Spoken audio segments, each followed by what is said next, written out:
Migliorano le condizioni del ragazzo di 16 anni colpito da meningite, ricoverato da mercoledì al Cafoncello dopo la comparsa di febbre alta, forte mal di testa, rigidità nucale. Residente nell'Opitergino, a scuola in un istituto superiore di Conegliano, il giovane presentava sintomi che hanno fatto immediatamente scattare gli accertamenti, dai quali è emersa la diagnosi di meningite di tipo B, il ceppo contagioso, di cui l'immediata indagine epidemiologica e la profilassi per 121 persone. E noi è la prima cosa che i nostri uffici, e ringrazio anche tutto il servizio di igiene pubblica per il lavoro che hanno fatto, sono state ovviamente testate, 100 fatto la profilassi per 121 persone che ovviamente non hanno certamente il rischio, ma sono state a contatto con la persona che ovviamente aveva il meningococco. Quindi per garantire tutte le famiglie e i contatti di scuola, eccetera, è stata fatta una profilassi così generalizzata.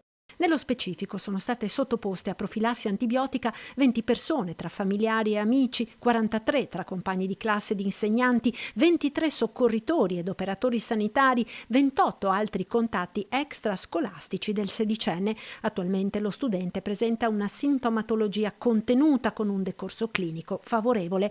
Il giovane era stato regolarmente vaccinato contro il meningococco B, avendo completato il ciclo vaccinale con 2 dosi nel corso del 2024. E proprio la vaccinazione potrebbe aver contribuito ad una forma clinica meno severa della malattia, che altrimenti può avere conseguenze anche fatali. Il ragazzo era vaccinato, però come tutti sappiamo i vaccini hanno una componente del 5-10% dove che in una situazione magari di calo dell'immunità o di deficit dovuto a altri stress, lo stesso nonostante il vaccino ovviamente il meningococco può attaccare la persona, quindi può come dire, infettare la persona. Però assolutamente la differenza qual è? Di chi non è vaccinato rischia anche la morte.